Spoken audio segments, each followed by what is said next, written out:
Bonsoir, merci de nous rejoindre dans l'actualité de ce mardi à 17 août. Une opération de contrôle du pass sanitaire menée aujourd'hui au Sables-d'Olonne. Une semaine après l'entrée en application de la mesure dans les bars et les restaurants, la préfecture de la Vendée et la police veulent montrer leur fermeté. En cas de non-respect du pass sanitaire, les clients risquent une amende. Les gérants d'établissement, une fermeture administrative. Reportage Alexia Janet. La semaine de pédagogie fit désormais place au contrôle ferme. Ce matin-là, le commissaire de police des Sables-d'Olonne fait le tour des restaurants et des bars sur leur emblai pour vérifier le bon respect du pass sanitaire. D'abord, on contrôle ce que nous propose le gérant, ce qu'il nous présente comme étant son dispositif de contrôle. Et ensuite, on va tout simplement aller contrôler les clients qui sont attablés pour s'assurer que leur pass est valide, ce qui nous permet de nous assurer que le gérant a fait son travail. Et ensuite, on contrôle la validité de son pass, ce qui nous permet de nous assurer de l'honnêteté de ce client. Ici, pour le moment, clients et restaurateurs semblent jouer le jeu. C'est parfait. Merci beaucoup, monsieur. Si le pass peut être une contrainte pour certains professionnels de la restauration, l'enjeu pour eux est de rester ouverts, quoi qu'il en coûte. C'est vrai que ça a été mis un petit peu en place pendant la saison, c'était un peu compliqué, honnêtement, ça aurait été, en fin de saison ça aurait été plus simple, il faut le reconnaître. Mais il faut le faire pour qu'on puisse être là au mois de septembre et surtout l'hiver qu'on a connu l'hiver dernier, ne pas le reproduire, quoi, tout simplement. 8 mois sans travailler, c'est pas possible. Ce n'est pas possible. C'est important parce que l'épidémie elle est toujours là, le virus il est toujours là. Il y a même eu une reprise épidémique, on le constate encore aujourd'hui, les chiffres montrent une augmentation du taux d'incidence. Il faut que l'on se vaccine, que l'on se teste et c'est l'objet du pass sanitaire. Désormais, en cas de non-respect du pass, les sanctions tombent. Si jamais nous constatons que l'établissement ne respecte pas ces contrôles, des sanctions sont envisageables, aussi bien pour les clients, qui s'exposent à une amende de 135 € s'ils n'ont pas de passe sanitaire ou si le passe sanitaire est faux, mais aussi pour les établissements qui s'exposent à des sanctions administratives ou pénales. Ces contrôles se feront désormais quotidiennement de manière aléatoire dans tous les lieux de loisirs, de culture et de restauration, et ce jusqu'à la levée des restrictions sanitaires. L'actualité, c'est aussi l'Afghanistan. 45 ressortissants français et européens sont arrivés en France par avion ce mardi. D'autres rotations sont prévues pour évacuer les derniers diplomates, humanitaires ou journalistes français encore sur place. Dans une allocution télévisée, Emmanuel Macron a par ailleurs indiqué que des Afghans ayant travaillé pour la France ou qui sont menacés par les talibans pourront être accueillis. Mais le chef de l'État souhaite aussi limiter les flux migratoires arrivant d'Afghanistan. Écoutez le point de vue du député vendéen Patrick Loiseau. Il est membre du groupe d'amitié France-Afghanistan à l'Assemblée nationale. On n'est pas du tout dans le même cadre que ce qu'on a pu voir soit en Syrie, soit en Libye vers 2015. On n'est pas du tout dans ce cadre-là. C'est un autre phénomène qui se passe en Afghanistan. Ceci dit, la réaction doit être européenne, mondiale évidemment par l'ONU, dont la France fait partie du Conseil de sécurité. Du Conseil permanent les membres permanents du Conseil de sécurité, mais la réaction doit être européenne concernant l'immigration. Et l'objectif serait, puisque la France va avoir la présidence de l'Union européenne dans quelques semaines, à partir du 1er janvier, comme vous le savez, ce serait de mettre en place certainement un droit d'asile européen. Je pense que c'est le moment pour le faire. Des propos recueillis par Albin Mouton. Les petits frères des pauvres lancent une grande mobilisation pour les oubliés de l'été. L'association lutte contre l'isolement des personnes âgées et elle rappelle que cette période de vacances peut aggraver la solitude. Avec les départs en vacances des proches, l'arrêt des activités associatives ou encore la fermeture des commerces, les plus âgés sont privés de relations sociales. Les petits frères des pauvres rappellent donc qu'un simple appel, une carte postale ou encore une visite peuvent permettre de briser cette solitude. L'été, c'est une période difficile à vivre pour des personnes qui sont seules. Elles ressentent peut-être encore plus que le reste de l'année. Ne jamais perdre de vue qu'on est là parce qu'ils ont été là avant. Ils ont rempli leur rôle de parents. Il faut savoir de temps en temps renvoyer cet ascenseur sociétal et leur montrer qu'on pense à eux. Prendre un peu de temps pour aller les voir, pour les contacter, c'est le plus beau cadeau qu'on puisse leur faire. Et selon la dernière enquête des petits frères des pauvres, dans les Pays de la Loire, 17% des plus de 60 ans peuvent passer des journées entières sans parler à de la famille, des amis ou encore des voisins. En bref, l'allocation de rentrée scolaire versée depuis ce mardi, son montant dépend de l'âge de l'enfant, 370 € pour un élève âgé de 6 à 10 ans, 390 € pour un collégien, 404 € pour un lycéen. Cette aide attribuée sous conditions de ressources doit permettre aux familles de faciliter l'achat des fournitures scolaires.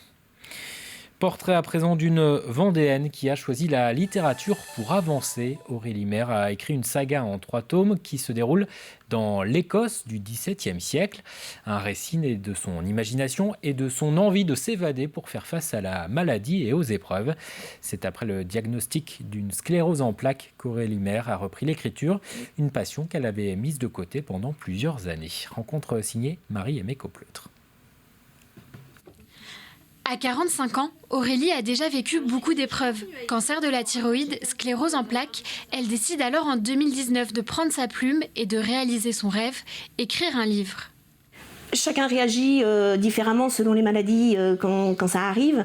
Et moi, je me suis dit, je vais faire ce que j'ai envie, c'est-à-dire l'écriture, qui a toujours été une passion. Et donc, j'ai écrit cette histoire en 1 an. À l'origine, c'était simplement pour moi. C'était une histoire qui m'appartenait, qui me permettait d'affronter la maladie, de l'évacuer, de la comprendre aussi.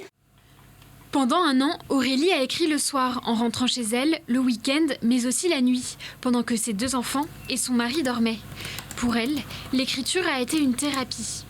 Le fait d'écrire une histoire complètement imaginaire en Écosse au XVIIe siècle, c'est quelque chose qui m'intéressait beaucoup plus que d'écrire sur moi. Les choses autobiographiques, les livres sur les maladies, la sclérose en plaques, il y en a beaucoup. Moi, personnellement, je ne lis pas parce que ça me fait toujours plus peur qu'autre chose. C'est comme regarder sur Internet les diagnostics, les choses comme ça. C'est pas spécialement mieux pour se rassurer. Donc, je ne le fais pas et je trouvais pas nécessaire d'écrire sur moi. En 2020, 2 ans après le début de l'écriture de son roman, son mari Richard décède d'un cancer de l'œsophage. Aujourd'hui, avec le livre édité dans les mains, c'est aussi un hommage pour son mari qui l'a soutenu tout au long de l'écriture. Après, c'est aussi une petite revanche contre les maladies aussi, parce que il m'a épaulée. Il l'a pas lu parce qu'il n'y avait pas d'image, parce qu'il ne savait même pas trop lire. Mais il était avec moi, quoi. Il m'a toujours soutenue pour le faire, et c'est vrai que c'est un projet aussi pour nous deux, quoi. C'est quelque chose qui lui rend hommage un petit peu, et de me dire, il était avec moi pendant ce projet-là, et ça y est, c'est fait. Aurélie ne compte pas s'arrêter là. Elle a plusieurs manuscrits en cours d'écriture et de retours positifs de sa maison d'édition. Elle compte publier de nouveaux livres et continuer ses projets qui lui apportent de l'espoir et lui permettent d'avancer. Avant de nous quitter, glissons-nous dans la peau d'un artisan d'art à Sallertaine. Des professionnels proposent de découvrir leur savoir-faire à travers des stages d'initiation et de perfectionnement. Des cours destinés aux adultes comme aux enfants pour apprendre les techniques utilisées en crochet, en reliure ou encore en tapisserie d'ameublement. 7 métiers peuvent ainsi se dévoiler. Reportage Cyril Guillet. Alors, ce qu'on va faire, on va prendre le plat. Et on va dessiner l'emplacement. Ah oui, là où on va venir. Depuis 2 ans, Caroline apprend la technique du cartonnage aux côtés de Cécile Saint-Soyer. Aujourd'hui, elle s'affaire à la réalisation d'un album, un projet qu'elle avait en tête depuis quelque temps déjà. J'adore faire ça et donc je me dis que c'est dommage d'acheter quelque chose de tout fait dans le commerce alors que je pourrais le faire moi, et il y a la satisfaction de se dire c'est moi qui l'ai fait, c'était mon idée et voilà. Et du coup Céline elle m'aide à réaliser mes idées. Alors tu mets la colle sur le carton. Oui, là, puis après tu arrases autour.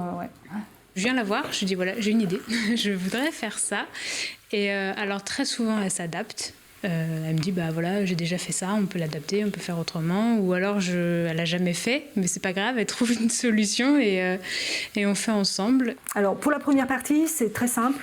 Installée comme artisan relieur depuis 2019 à Sallertaine, Cécile Saint-Soyer accueille des stagiaires toute l'année, des rencontres authentiques basées sur l'échange. Pour moi, tout ce que je fais, ça me paraît très naturel.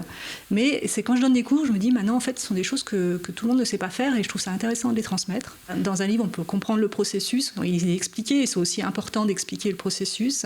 Mais le faire et le faire faire et le voir faire, c'est vraiment primordial. Hiver comme été, 7 stages et ateliers sont proposés.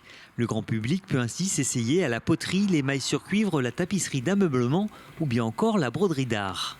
Je prépare un cours. C'est pour une élève qui vient pour la 4e année, parce que j'ai des élèves en fait qui n'habitent pas du tout dans le coin, mais qui ont des maisons, des appartements sur la côte et qui viennent l'été. Et donc Sylvie m'a demandé cette année, elle voulait un cours un peu coloré et puis elle adore les tortues. Donc je lui fais une petite tortue. C'est l'idée que les gens essayent, c'est-à-dire qu'ils aient nos outils en main, qu'ils touchent nos matériaux, qu'ils apprennent à les poser. C'est d'être un peu dans la peau d'un artisan. Ces stages de découverte ou de perfectionnement sont l'occasion de repartir avec un souvenir unique et qui sait peut-être faire naître des vocations. Les prévisions météo pour ce mercredi, la journée devrait être plutôt ensoleillée. Les nuages seront davantage présents sur l'île-Dieu. Les températures afficheront dans l'après-midi à 18 à 20 degrés de Noirmoutier en Lille à La Faute-sur-Mer, 24 à La Roche-sur-Yon, 26 degrés à la Châtaigneraie. Bulletin complet dans un instant. On referme cette édition en prenant la direction du sud du département à Latranche-sur-Mer avec des images de l'anse de Roulières à proximité de la réserve naturelle de la Belle Henriette. On se quitte sur cette carte postale. Je vous souhaite une très bonne soirée sur TV Vendée.